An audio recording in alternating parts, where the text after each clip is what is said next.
I just watched Dumb and Dumber again recently with my dad and little brother. This movie is a classic to me. Still, you can't go wrong with Jim Carrey in the 90s. Anything that Jim Carrey made in the 90s is absolutely perfect to me.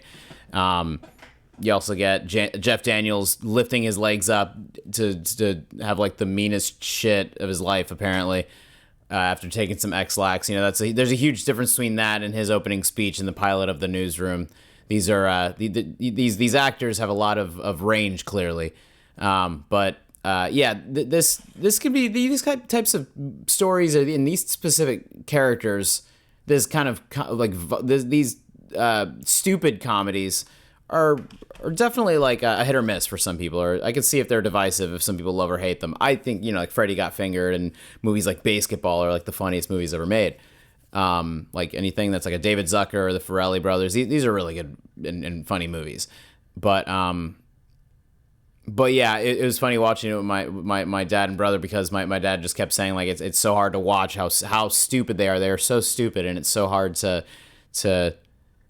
like you do feel like you are getting dumber when you watch a movie like this, or you have to you really have to take your brain out of your skull in that way, in order to just kind of that's what I love about these kinds of movies, though, is that they're just like you don't have to really think or pay attention too much. Not pay attention, but you don't have to like engage so much with it, because it's supposed to be kind of a movie with just bits and goofy, stupid shit. Like the first half of this movie is way different than the second half of it. Like once the third act hits and they actually make it to the movie's a road trip buddy comedy essentially until they hit Aspen, and then you can feel that the story has to happen suddenly, and you feel that it's like, okay, like suddenly it hits a not a wall, but the pacing definitely like slows down a bit, and you feel that they have to continue that part of the story, which was the obviously like the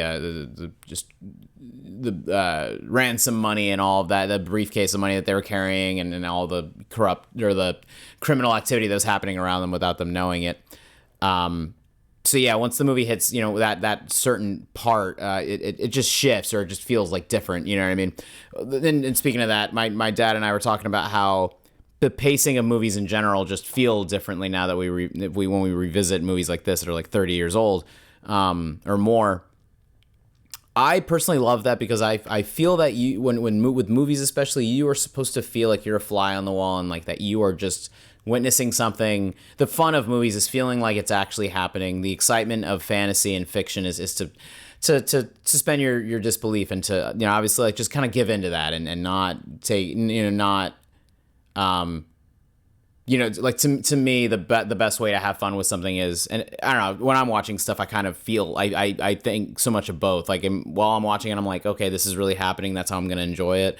But subconsciously I'm always thinking about like the acting and the whatever, the camera, so the cinematography and the direction and all that stuff. But what I'm getting at is pacing is supposed to be a certain way, so that you feel that you're just watching these things happen in real time, or you're feeling these things happen naturally as they would. While unfortunately YouTube and the internet and the way editing is in the modern world has kind of ruined that, and you got like 15-second ads that are just like like they're so I think things are too fast. I think things are too heavily edited.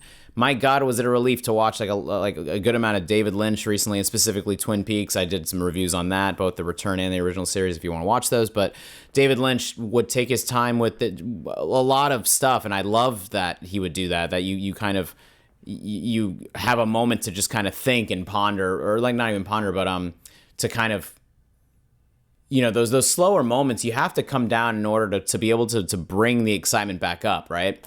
But like yeah, in Twin Peaks, there's the return. There's literally a scene where a guy is like sweeping in a bar for like 3 minutes straight. I thought that was very interesting and funny, and just like it's so it's just completely different than what we are used to, which is things like not wasting any time and not giving you a moment to breathe. Things nowadays don't feel like they give you a moment to breathe. Just by listening to this video right now, you can see that I'm very hasty and feeling like I don't want to lose your attention, and that I have to kind of speed things up just for the sake of, oh God, we can't have dead air, we can't have things be too slow. God forbid I slow down and take my time a little bit more. God forbid that. So yeah, when with movies like this, where it's supposed to feel like I watch this and I look at it from the perspective of like, just a normal person and seeing these idiots and what everybody else has to deal with them. And that's the funny part of it, is thinking like, oh my God, what if this was real? What if these people did exist? Nowadays, a lot of these people exist.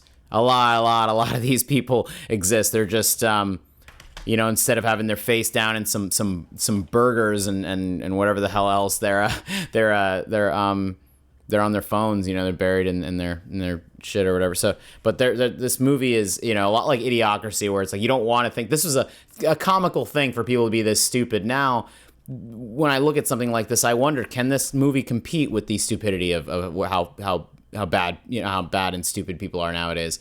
I don't know, because what I've been thinking a lot lately, which is the fiction versus reality, is that it feels like reality is really overwhelming the fictional market and the industry of storytelling, or any sort of anything artistic that's not bound by reality, that's more supposed to be based in imagination and fiction. So what I mean is I wonder if a lot of times I think lately like maybe reality is hard to compete with, because where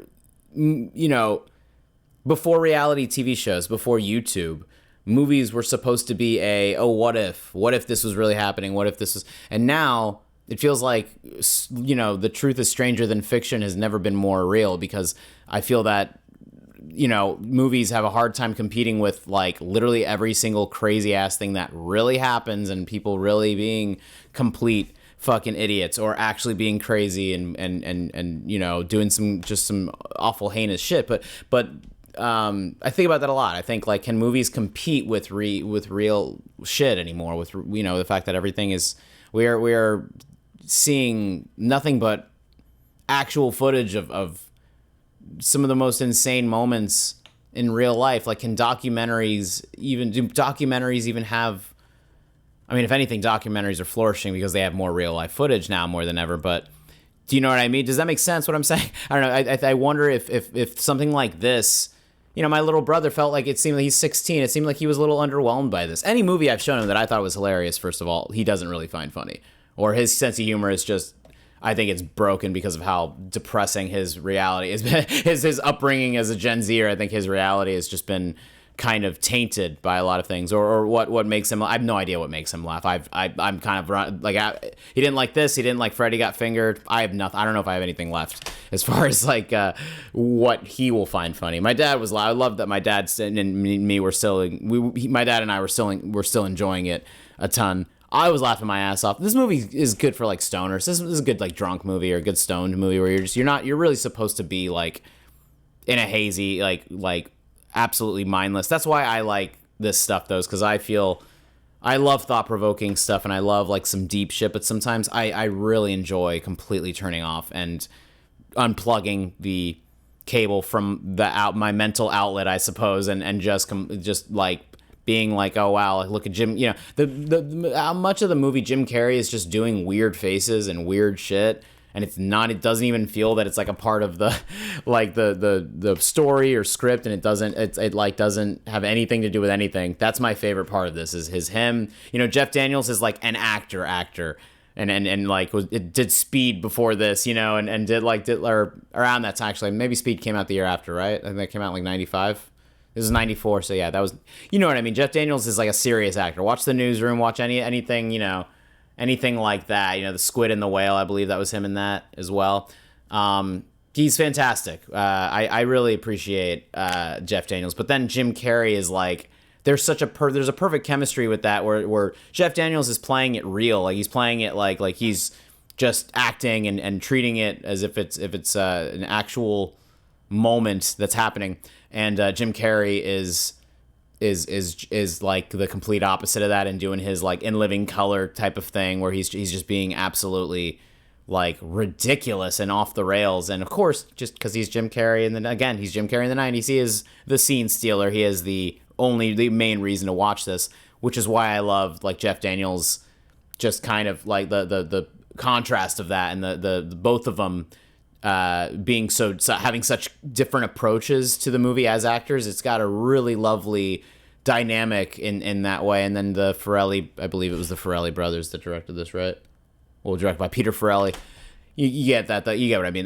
The Peter Farrelly, like his direction, just the way comedy movies were made back then were just, God, there was something so special about comedies from like the 70s to the 90s. And I still have to catch up on a lot of the older classic comedy films like The Jerk and a lot of that Richard Pryor, Gene Wilder stuff. But 90s movies in general, 90s and 2000s culture is my thing, and 90s comedies especially. Like, my God, like comedy was absolutely on fire in that time. And this is just like one small part of that. Like this is like this movie is one of my favorites, but this is one of many classics that were coming out around then and for a good 10, 15 or 20 years around that time. It's just funny. It's just funny. It's just trying to be funny and nothing else. There is a lot of, something like characters being hit in the nuts and them doing a face like, oh, like that's obviously very dated now. The whole like big reaction to someone getting hit in the nuts and physical, okay, slapstick, like slapstick comedy. Again, what I was just saying earlier, fiction can't compete with actual reality of people getting hurt for real. And basically we have America's Funniest Home Videos in real time, in constantly in our faces, especially like if the clip is good enough, it's gonna go viral and people are gonna see it, because people getting hurt just doesn't get old. It never gets old. A lot of people like to watch fights or anytime someone is in some accident, and people love to watch others get hurt. And it's just our bloodlust of being disgusting animals needing to feed our violent tendencies. I think that despite some of that stuff feeling a little dated, this movie has so many good bits still. So many. I think like the scene when they're in the diner and then that guy breaking into the bathroom stall with Lloyd, with Jim Carrey in there, and him just screaming and like sucking on his thumb. That shit is hysterical still. The guy that is, tagging along with them, who's taking his heart pills or his ulcer pills, and then eats the hot peppers and then dies and shit like that guy, that actor, I forget his name, but that actor is so funny. And like again, his playing the straight man and playing like the serious guy with them. I mean, that scene in the car, you want to hear the most annoying sound in the world and all that stuff. That guy is perfectly like serious and like angry, and you need that. You always need that straight man is not being funny at all in order to clash, or not clash, but have a good clashing and a good contrast in a funny way with the over the top goofiness of Carrey and Jeff Daniels. So this movie feels like textbook comedy. Like if you're trying to be a comedy writer, if you're trying to do comedic movies or anything like that, comedic storytelling, this movie is a priority. This is a must watch if anybody just likes comedies. And I really, God, I really wish they made movies like this. There was something really beautiful about movies being YouTube, or having to kind of be a placeholder for the lack of YouTube. As far as I probably said this in a couple other reviews before, but comedies from this era where it's just like a lot of bits, and it's a lot of, you feel like this sort of sketch comedy vibe going on with it, as far as there's a lot of stuff kind of thrown around. Adam Sandler's movies have this going for them as well, which is I always love this. I love a lot of variety and a lot of kind of little morsels of comedy told in that kind of way, where you could see that it's just, the jokes and the bits are kind of put front and center, and then the story is there to justify why the bits and those moments are happening. The story here is like, it's like so, straightforward, that, and it kind of has to be like this straightforward, because there's a lot of chaos going on. There's a lot of like just weird, goofy, crazy shit going on, that you need kind of like a simple story to make sure it doesn't, become overkill for the audience as far as them keeping track of what's going on. So that's what's perfect about this, is the characters being in a story that's very like, I don't know, almost like Coen Brothers-esque, Fargo, No Country for Old Men kind of thing going on, with a briefcase of money.